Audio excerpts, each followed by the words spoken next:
Hello everyone, this is part 3 of What If Naruto Was the Child of the Moon in Percy Jackson, and I hope you guys enjoy this video and to like, to subscribe, and check out the playlist, to see more comment down below. Now let's start the intro. They call me a god. They call me a god. They call me a god. It was just before sunrise. It was Naruto's usual time to wake up, ever since Kakashi had been his Jonin instructor. He looked around to his roommates and saw that they were still fast asleep. As quietly as a thief in the night, he got up, made his bed, and went to the showers to wash up. By the time he was done in the bathrooms, the sun was slowly creeping up to the sky. He took a look around and saw Cabin 8 was glowing just as Cabin 7 when the sun was up. He did his usual stretches and ran laps through the entire camp. On his route around camp, he saw a few nymphs that were making their way to the pavilion to make breakfast. Some of them were surprised to see a camper awake way too early, but he didn't bother them, so they left him alone to his morning workout. When the conch horn blew, he made his way to the dining pavilion, only to see a commotion happening. Did you find him? No. What about you? Where could he be? He couldn't have disappeared, could he? Naruto entered the pavilion to check it out. Hey guys, what's going on? Naruto inquired. There you are. Where have you been? His cabin yelled at the same time. Oh sorry guys, I just woke up so much earlier than everyone. I didn't want to disturb anyone. Naruto apologized, scratching the back of his head. So Naruto, where did you go? Luke asked. Oh, I just went for some laps around camp. Naruto replied. That was way too early for any of us to wake up. Well, back in my world, my sensei always made us meet up early with my teammates, but he was a no-show all the time.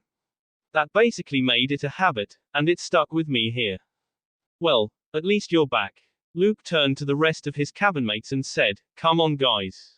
Let's eat. Now, Naruto was famished. He felt that the run took a lot of energy on that run and that he needed to eat a whole lot of food. After breakfast, Naruto went to the showers again to wash off the dirt and sweat that had gathered during his run. After that, he joined his cabin mates for an ancient Greek lesson. He was surprised that Annabeth was the instructor, but Connor and Travis told him that she was the best at speaking Greek at camp.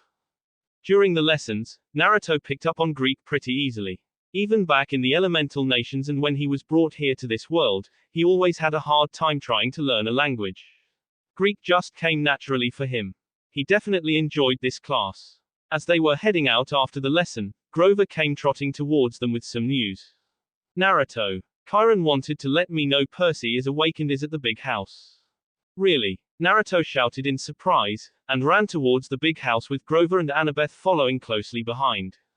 When he got there, he saw Percy sitting in the same seat he was sitting the day before with Chiron now back in his wheelchair. However, the camp director didn't look too happy at the black-haired boy. Percy, what did you do to piss Mr. D off? Naruto asked as he arrived at the big house. At the sound of his voice, Percy's eyes went wide.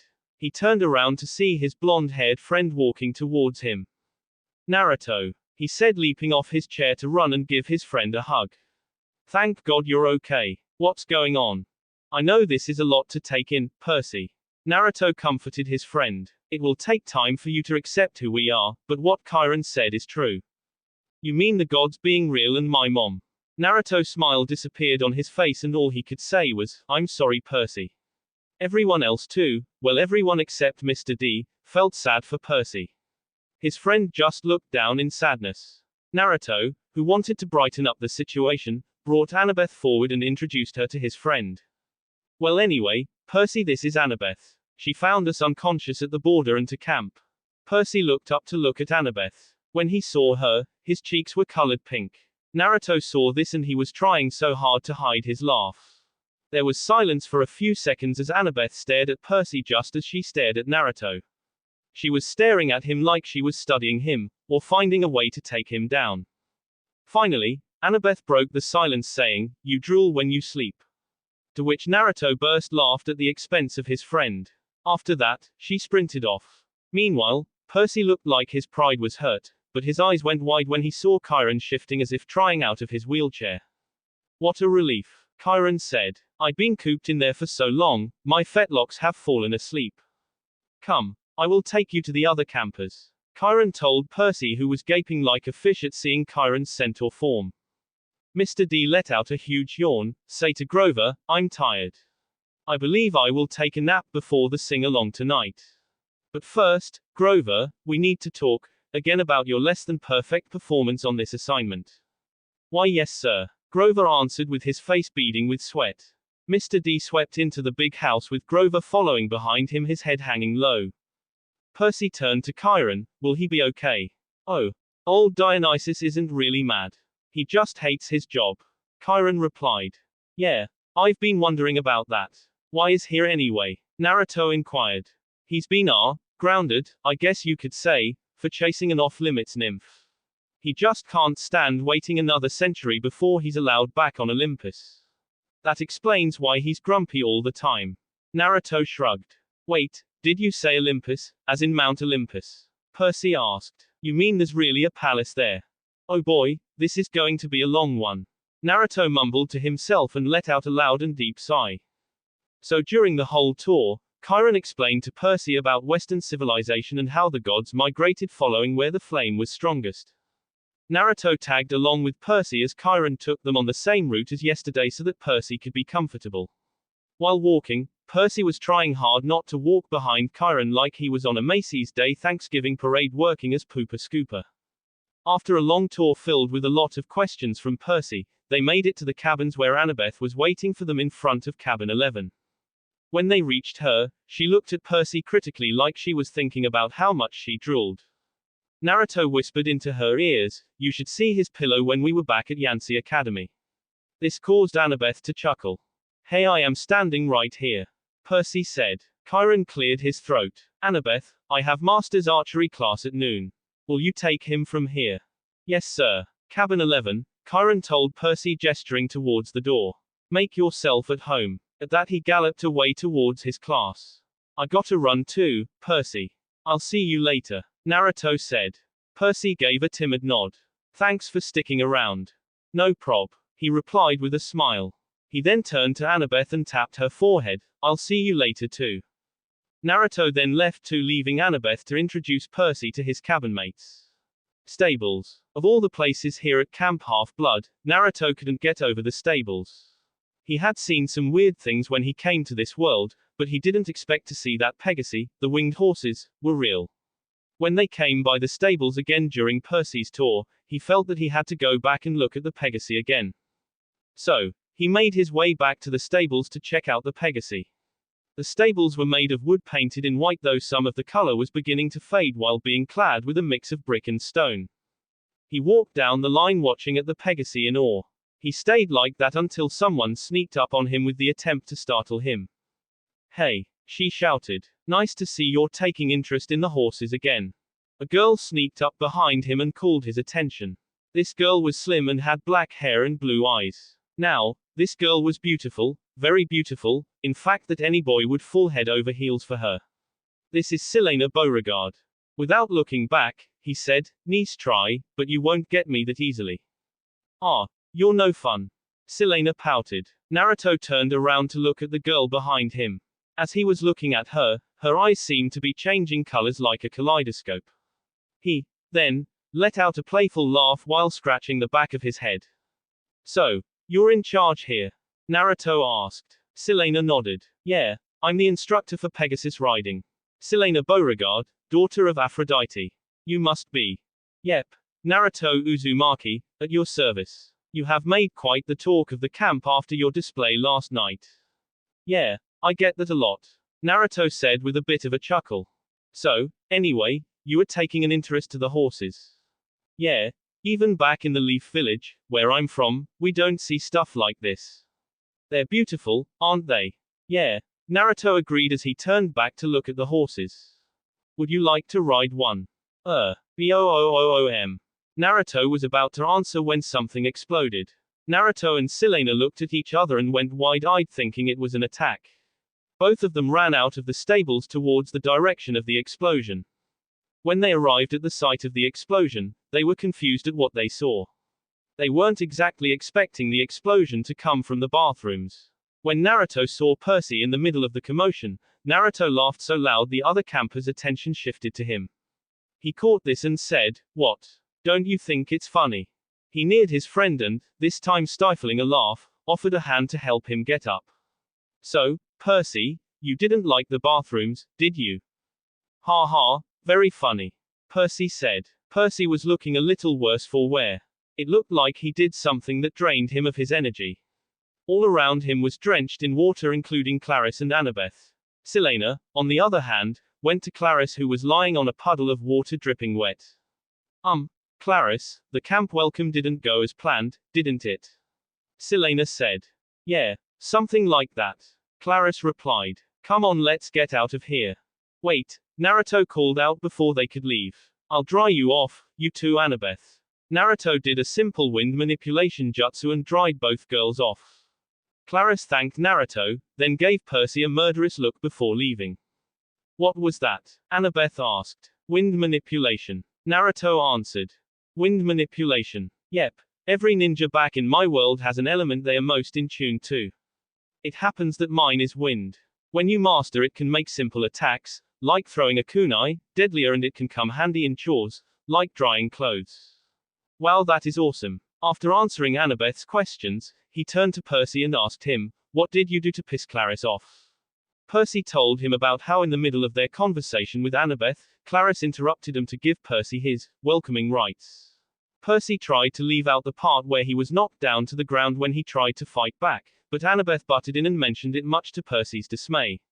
Then, he told him about how he was dragged to the toilets when suddenly the toilets exploded. Something about the water again, Naruto thought. To top it all off, he's completely dry. Naruto pushed that thought out of his head. He looked at his friend, and shook his head. "You gotta learn how to fight, Percy. The kids here aren't like the ones at Yancey." "Tell me about it," Percy replied. Annabeth was deep in thought in the place where Naruto left her.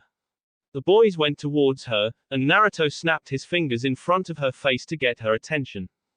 "Earth to Annabeth," Naruto said. "Sorry," Annabeth said. "I was just thinking." "About what?" Percy asked. "I'm thinking, I want you to be on my team for Capture the Flag."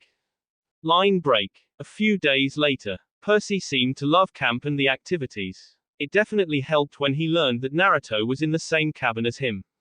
The two boys had settled into a routine, kind of like when they took classes at Yancey Academy. The first night Percy was there, he was surprised about the burnt offerings for the gods. Just like Naruto, he thought it was going to smell bad, but was proven wrong when he took a whiff of the smoke. Then, before the sing-along at the amphitheater, Mr. D introduced him to the whole camp. He was shocked when Mr. D introduced him getting his name wrong.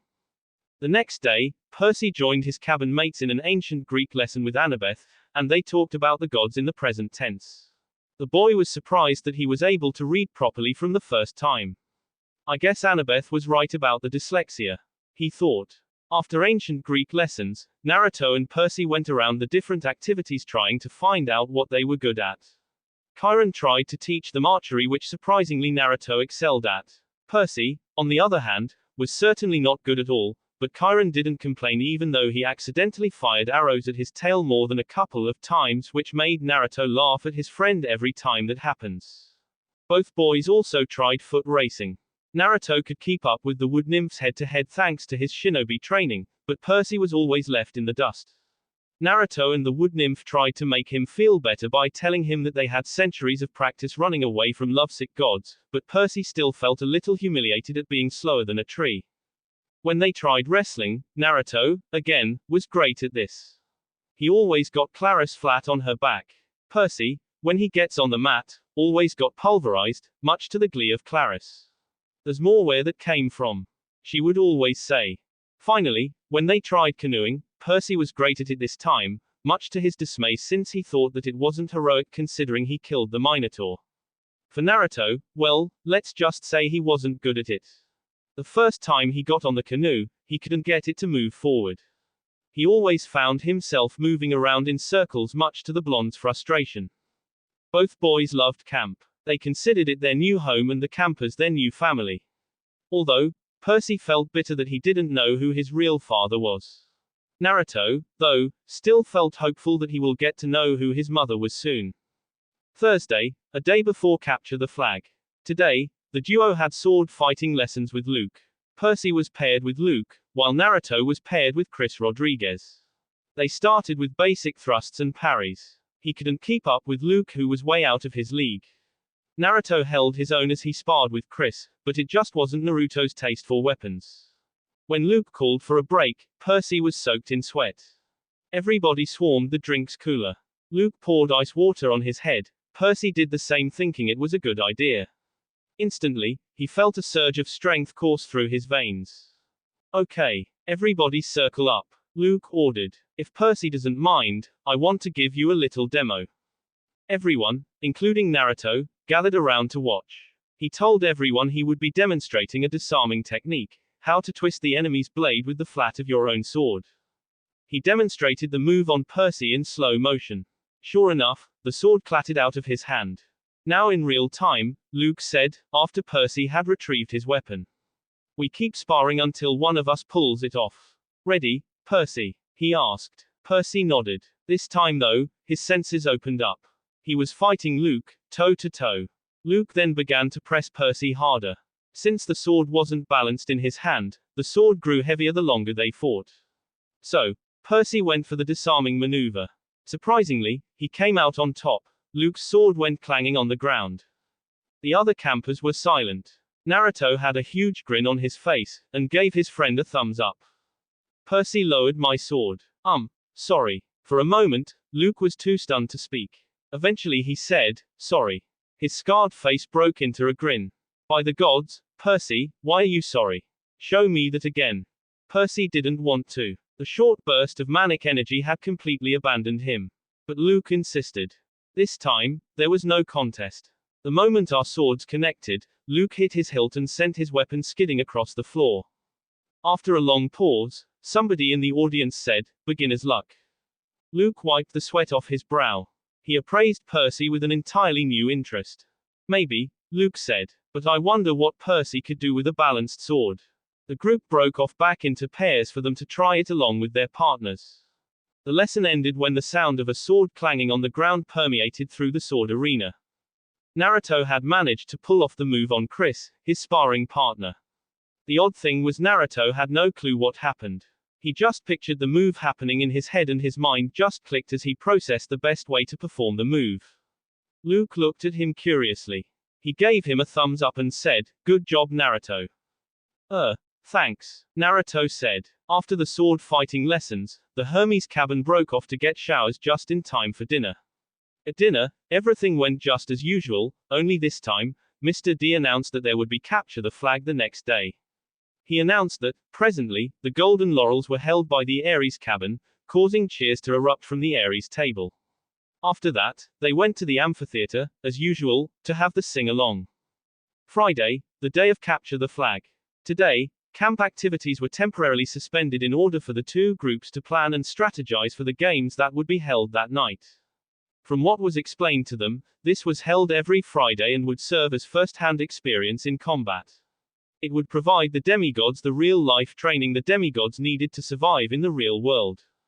For tonight's games, the camp was split into two groups, the blue team and the red team. The blue team was comprised of the Athena, Hermes and Apollo cabins. On the red team, there were the Aphrodite, Demeter, Aphrodite and Hephaestus cabins. Naruto, Grover and Percy were sitting on the bank of the lake after trying to climb the climbing wall. Grover was an expert at it, and Naruto was great at it too. Percy, on the other hand, almost got singed by the lava. Luke found them sitting there. There you guys are, she said. Hey Luke. The trio greeted. What brings you here? Naruto asked. We need you at HQ. Luke said. Me. Yeah. I figured you could help Annabeth out with the plan for tonight. Naruto looked at his companions. They just nodded and told him to go. Naruto turned back to Luke and said, come on then. So, Luke and Naruto made their way to the temporary headquarters for the games, which was where Annabeth taught ancient Greek. Naruto saw that many of Annabeth's brothers and sisters and Lee Fletcher, counselor of the Apollo cabin, were there. They had set up maps of the area. Right now there were scribbles and arrows drawn over it, indicating the plans they have come up with. Annabeth, I brought Naruto. Luke called out. Thanks Luke. Annabeth said. Sorry to tear you away from your friends, Naruto. She told the older blonde. Nah, it's okay, Naruto said. So, what do you have in mind? Well, we have made a bunch of scenarios for tonight, but we don't know which one to use yet. We need to know who they leave to defend their flag and who they send to capture ours. Luke added. I got a solution for that, Naruto said, bringing his hands up to form a cross with his fingers. In a puff of smoke, another Naruto was formed in their midst, which caused everyone to gasp at the sight. How's that gonna help? Lee Fletcher asked. This jutsu was originally made for reconnaissance and intelligence gathering without putting the user in danger. Naruto explained. When the clones dispel, Naruto said while he dispelled the clone. The information gathered by the clone goes back to original. If I send my clones as a head before the fighting starts, we could learn their plan and act accordingly. Annabeth said, hugging Naruto to death. You're a genius. Told you he could help. Luke told the Apollo cabin head counselor. Luke, do you know what this means? She said. We now have a trump card when the hunters come and visit. Hunters? You mean the hunters of Artemis? You play capture the flag with the hunters of Artemis. Yeah, Annabeth said with a sad look on her face. Despite having the home field advantage, the hunters have won the last 50 games. Ouch, was all Naruto could say. They're that good. Yeah, they have a century's worth of experience hunting monsters alongside their patron. Naruto looked over at Luke, who stayed silent at the mention of the hunters. Naruto figured he had a run-in with them that didn't end very well. Annabeth then went back to her siblings to discuss some plans, while Naruto asked Luke to go with him to the forges. What do we need go to the forges for? Luke asked. I don't really want a sword for a weapon, he said while bringing out a kunai from his pouch to show Luke. I very much prefer using this. I was thinking they could forge some for me in celestial bronze. I don't think anyone would be there since they would be planning for the games. If there were any, they may not help you since they are on the opposite team. Well, that sucks, Naruto said with his head hung low. Let's try the armory, Luke said, which caused the blonde to perk up. Naruto nodded. So, Luke took Naruto to the armory so they could find weapons for Naruto. When they arrived there, Luke began digging for some weapons for Naruto. I'm pretty sure we don't have any kunai here, Luke told Naruto. Will hunting knives do? Naruto took a look at the hunting knives and held them in his hands. Well, they're close to kunai. I guess these will do for now. Thanks, Luke. No prob, Luke said. It's smart to stick with weapons you're good at while practicing other skills. Naruto nodded. I gotta go back to HQ so we can talk more about the plans. Luke said, you can go back to Percy if you want. I'm sure he needs some encouragement for tonight. See you later then, Luke. Naruto gave Luke a fist bump and they went their separate ways. Back with Percy and Grover. Yo, I'm back. Naruto greeted his friends. Naruto found his friends still sitting on the same spot. When he neared them, he overheard them talking about stable cleaning duty and a quest. Percy and Grover turned to greet their friend. Hey Naruto. Nice hunting knives, Percy said. Thanks. Luke found them for me for tonight. Tonight. Clarice is probably gonna kill me tonight. Don't worry, there would be a lot of battles tonight that they won't notice you. I guess so. Percy was thankful that his friends were there to keep him calm. They sat in silence when Percy began to ask questions about the empty cabins. Grover explained that cabin 2 was Hera's cabin and her being the goddess of marriage. He also told him about the oath of the big three. And the brothers kept their word, no kids? Percy asked. Grover's face darkened. 17 years ago, Zeus fell off the wagon. There was this TV starlet with a big fluffy 80s hairdo, he just couldn't help himself. When their child was born, they named her Talia. Typical of him, Naruto said. So, Talia met up with 2 other half-bloods some time ago and became close. Around that time, Asata was sent to bring her to camp, but there was nothing he could do. All 3 kindly ones were after them, along with a horde of hellhounds. They were about to be overwhelmed, when Talia told her Sata to take the other 2 to safety. The Sata didn't want to leave her, but he couldn't change her mind, and he had to protect the others. So Talia made her final stand alone, at the top of that hill. As she died, Zeus took pity on her. He turned her into that pine tree. Her spirit still helps protect the borders of the valley. That's why the hill is called Half-Blood Hill. Naruto and Percy stared at the pine tree in the distance, but Naruto was also amazed at the courage the half-blood had made to save her friends. At that moment, he remembered his parents who gave their lives for him and the village. Then, Percy began asking about the underworld. Grover, Percy asked, have heroes really gone on quests to the underworld? Sometimes, he said. Orpheus, Hercules, Houdini. And have they ever returned somebody from the dead? No, never. Orpheus came close. Naruto butted in, Percy, you're not seriously thinking about going, are you? No, Percy lied. I was just wondering. But, Naruto didn't believe his friend. He knew he was planning to do something stupid. Grover too doubted that Percy was just really wondering about going to the underworld, but he decided to drop it, since he had to go the strawberry fields to help with growing the strawberries. The two decided to get up too so they could take a shower before dinner and get ready for the upcoming capture the flag. The conch horn blew in distance signaling dinner time. The two boys finished washing up and changing after a long day. Dinner came and the usual offerings and toasts to the gods happened. Everyone ate a hearty meal before the most awaited games of the night. When the plates were cleared away, the conch horn sounded and everyone all stood at their tables. Campers yelled and cheered as the Athena cabin ran into the pavilion carrying a silk banner.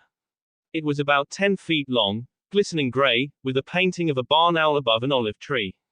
From the opposite side of the pavilion, Ares' cabin ran in with another banner, of identical size, but gaudy red, painted with a bloody spear and a boar's head.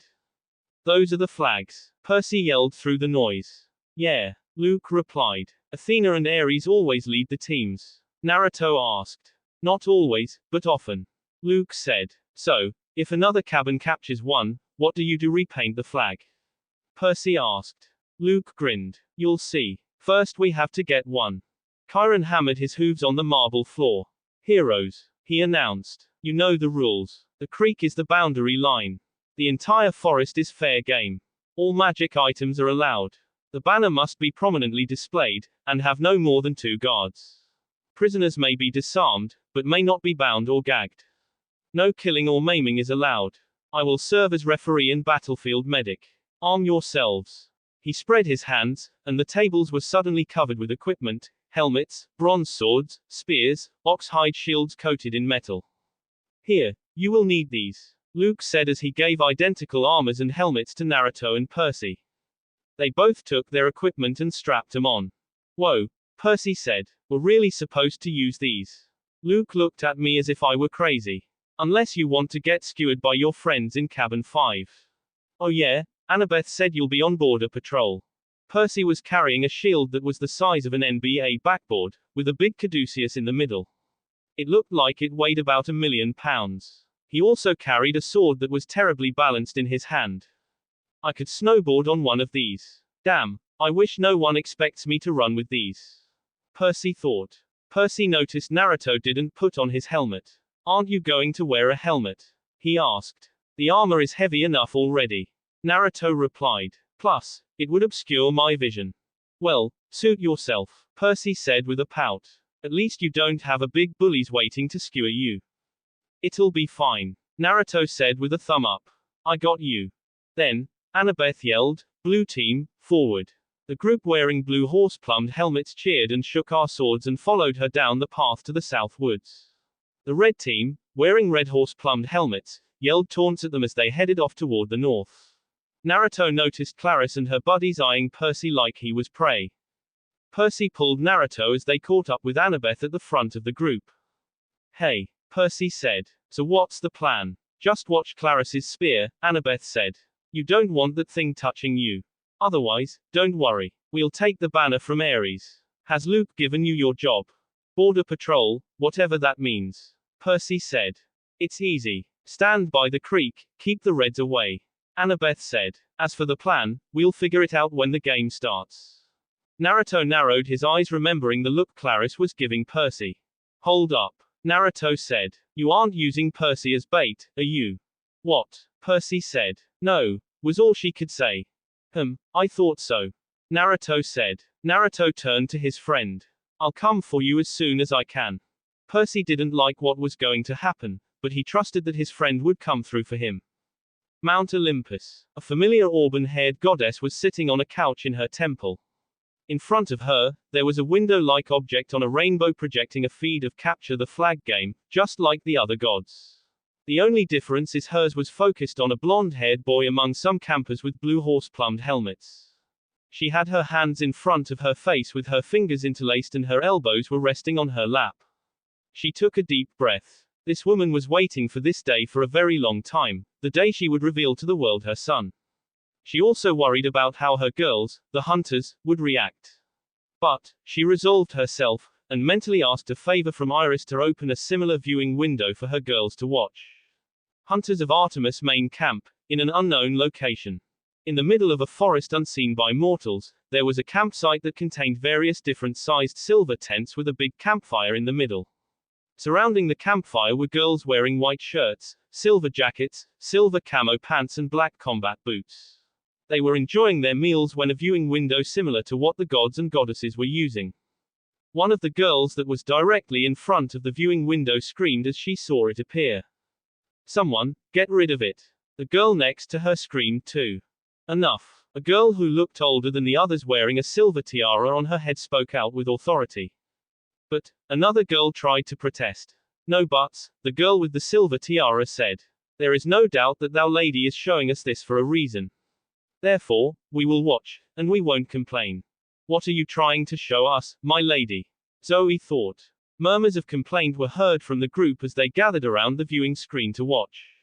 Frowns could be seen on their faces as they watched, definitely not happy about it. Camp Half-Blood. Naruto stood among the campers in the blue team as they waited for the horn to sound.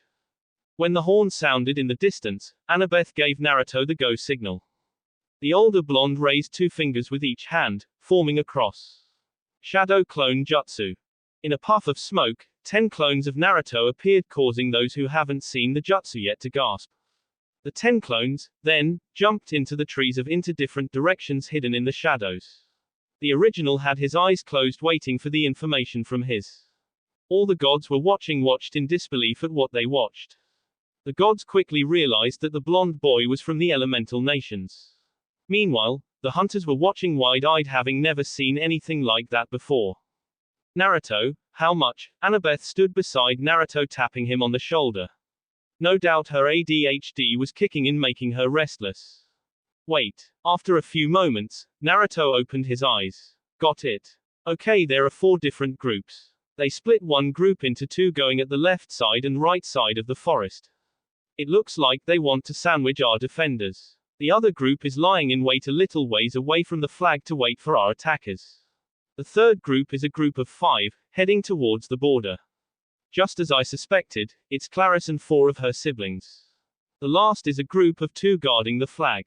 Naruto, that is fantastic. She said, squeezing Naruto in a hug.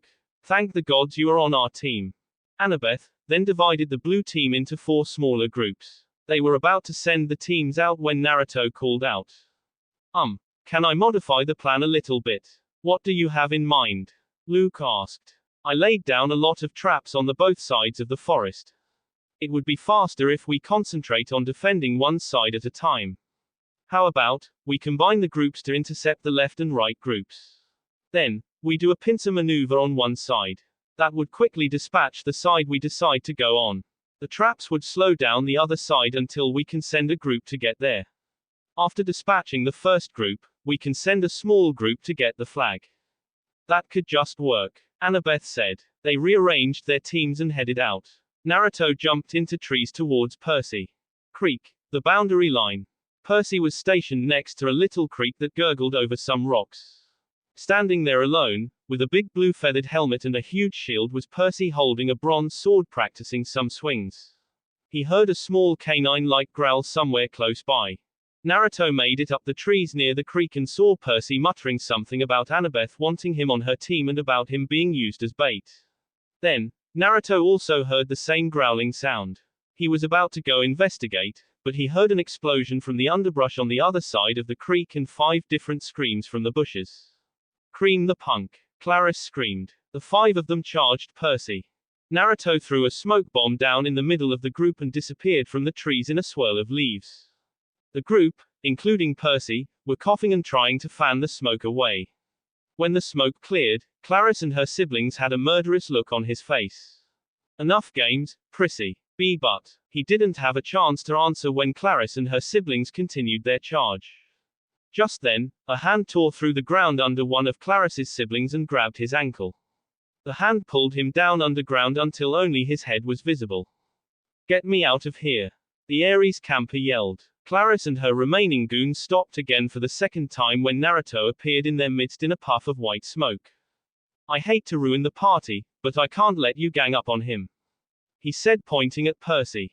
Nice timing, Naruto, Percy said. Shut up, ninja boy, Clarice said angrily. I will skewer him for dousing me with toilet water. Get out of the way or I skewer you too. Naruto shook his head. Suit yourself, Clarice ordered her remaining siblings. Get him.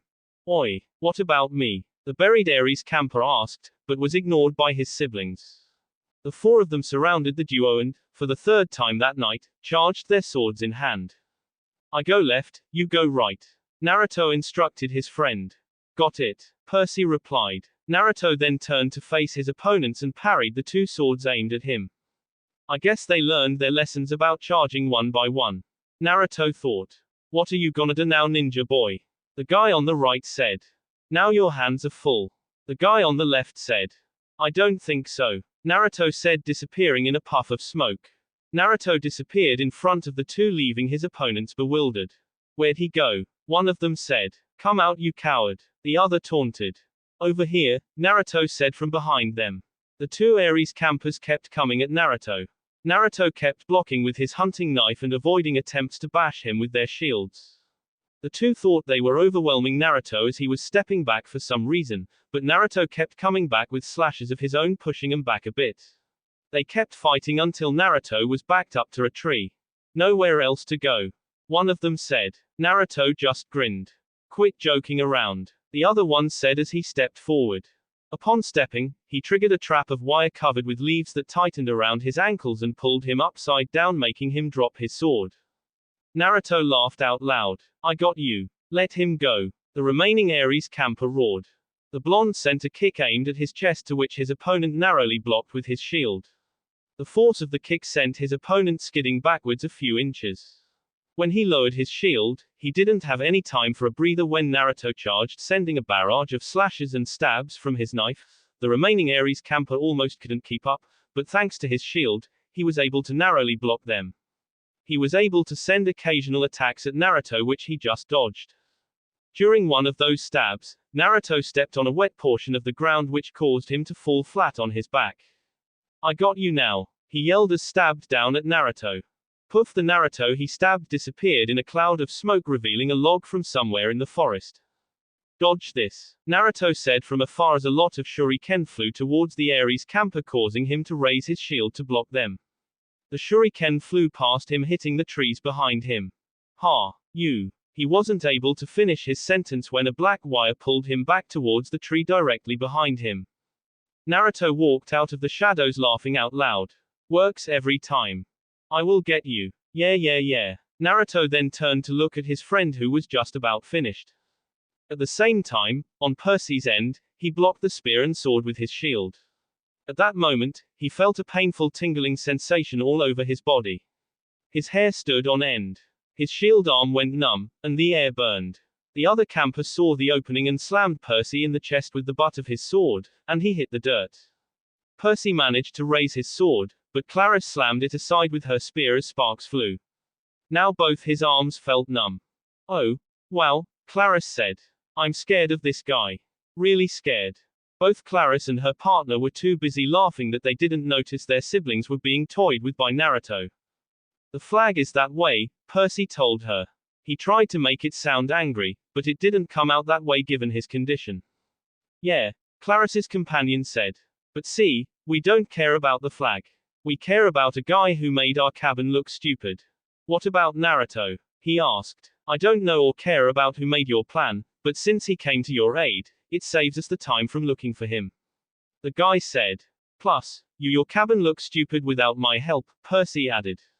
It probably wasn't the smartest thing to say. Two of them attacked Percy.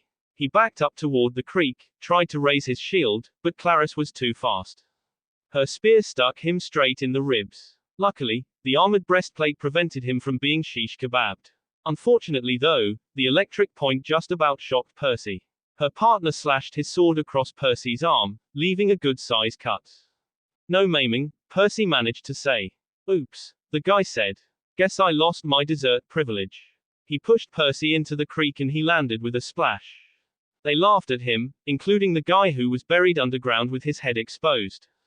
But then something happened. The water seemed to wake up Percy's senses, as if he just ate one of Sally's double espresso jelly beans.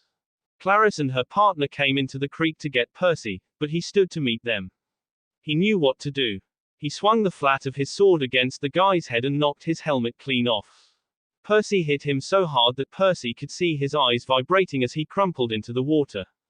Oops, Percy said. Clarice counterattacked. Clarice kept coming, the point of her spear crackling with energy. As soon as she thrust, Percy caught the shaft between the edge of his shield and his sword, and he snapped it like a twig. Ah, she screamed. You idiot, you corpse breath worm.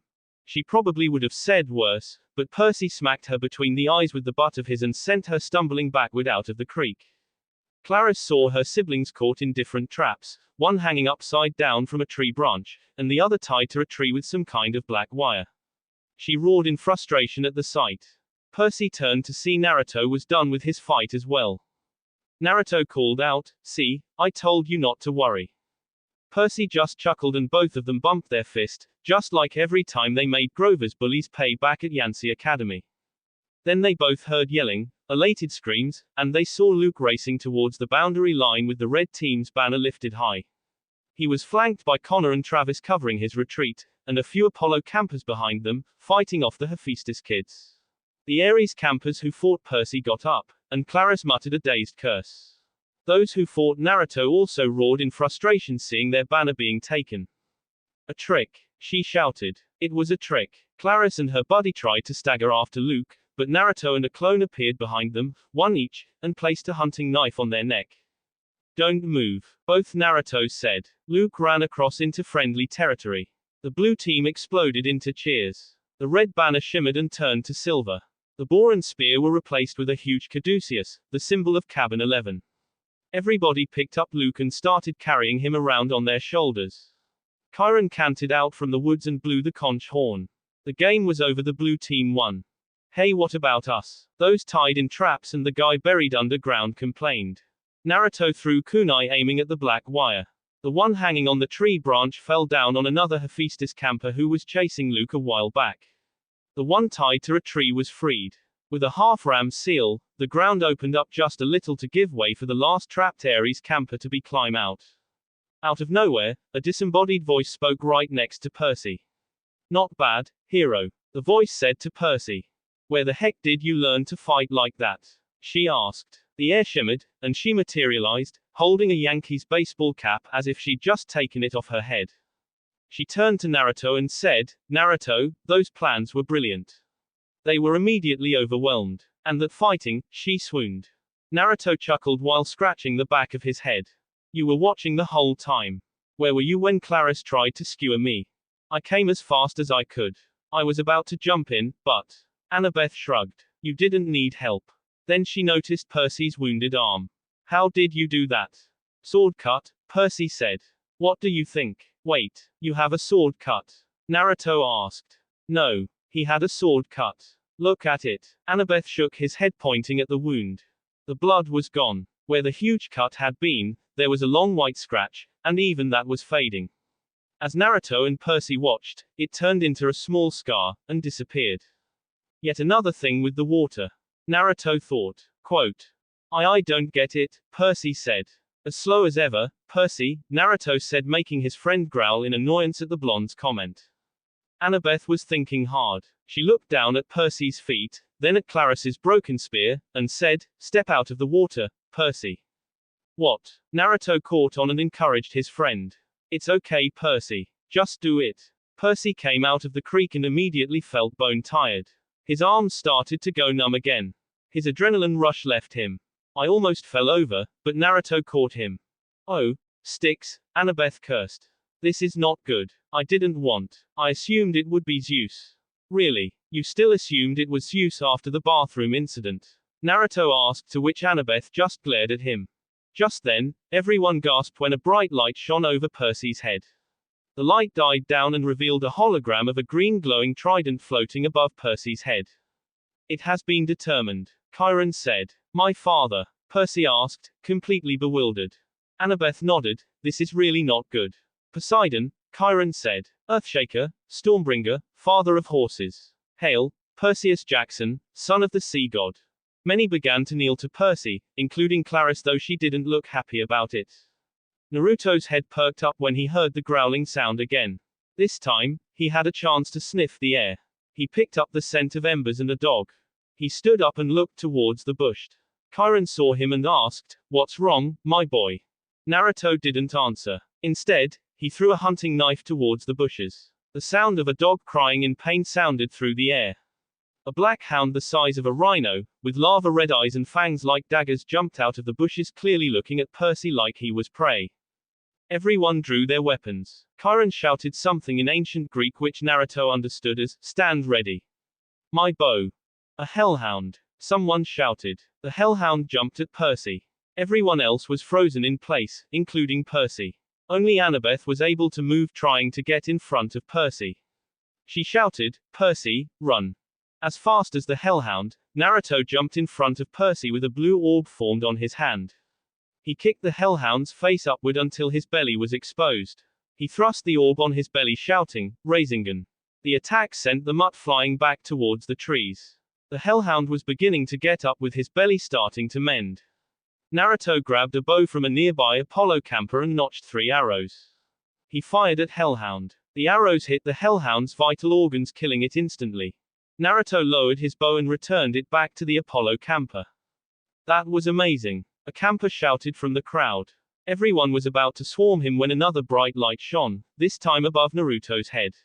Many of the girls in the group, realizing what was happening, had their fingers crossed, hoping he was not related to them. When the light died down, it revealed a silvery image of a bow and arrow with a crescent moon behind it. Naruto looked at it too. His eyes, including everyone else's, widened when they saw the symbol above his head. They had been seeing this symbol every day on Cabin 8, but they never expected seeing this symbol when someone was claimed. There were murmurs in the crowd. It can't be. This must be a mistake. What does this mean? But, her oath. All murmurs died down when Chiron spoke out. It has been determined. Artemis, he said, goddess of the hunt, archery, moon and the wilderness. Hail, Naruto Uzumaki, son of the huntress. Line break. Mount Olympus, just before the Naruto's claiming. Everyone watching the game was amazed at the fighting prowess of this blonde-haired boy, Naruto, from the Hermes cabin, including Ares, who had seen his son's asses handed to them. They were even more amazed at seeing Naruto's plan get executed by his teammates. The chests of Hermes, Apollo and Athena swelled with pride after Blue Team, which contained the cabins of their children, won the game. Oh, Zeus, father won't like that. The gods and goddesses said when Poseidon claimed his child. Thunder boomed in the distance. They even heard Zeus bellow in rage when he learned of this. A wave of panic and worry were felt by the gods when they heard the growl of a hellhound from the fields of punishment. They were surprised Naruto finished off the hellhound, quickly protecting Percy from being the mutt's dinner. You are just like your parents, always protecting everyone. A familiar auburn-haired goddess with silvery yellow eyes like the winter morning said as she watched Naruto dispatch the hellhound. This is Artemis, goddess of the hunt, moon, archery and the wilderness. She smiled and said, I guess it's time. She focused her energy on Naruto. On the viewing screen, a bright light shone above Naruto's head. When the light died down, she could see the look on disbelief on everyone at camp had, including her son. All over Olympus, different reactions from the gods and goddesses can be heard from her temple, especially Apollo, who was elated at finally having a nephew, and Aphrodite thinking Artemis finally had taken her advice and finding a man to love. Sitting on the couch in her temple, she could feel the different energy signatures of the other gods and goddesses approaching. Hunters of Artemis main camp, after Naruto's claiming. The mouths of the hunters fell open when they saw the symbol of their patron appear above the head of Naruto. They couldn't believe what their eyes were seeing. This has to be a trick. One of the hunters shouted. Lady Artemis would never break her oath. Another one complained. Zoe, what do you? Someone was about to ask when a loud thud could be heard. They looked over to see their lieutenant lying on the floor, passing out from shock. Zoe. They all shouted as they gathered around her, fanning her and checking her over. Those who weren't taking care of Zoe prayed to their patron to explain to them everything that was happening. Then, a bright light appeared engulfing the group, teleporting everyone away. That will be it for this video. If you want more, comment down below, like, subscribe.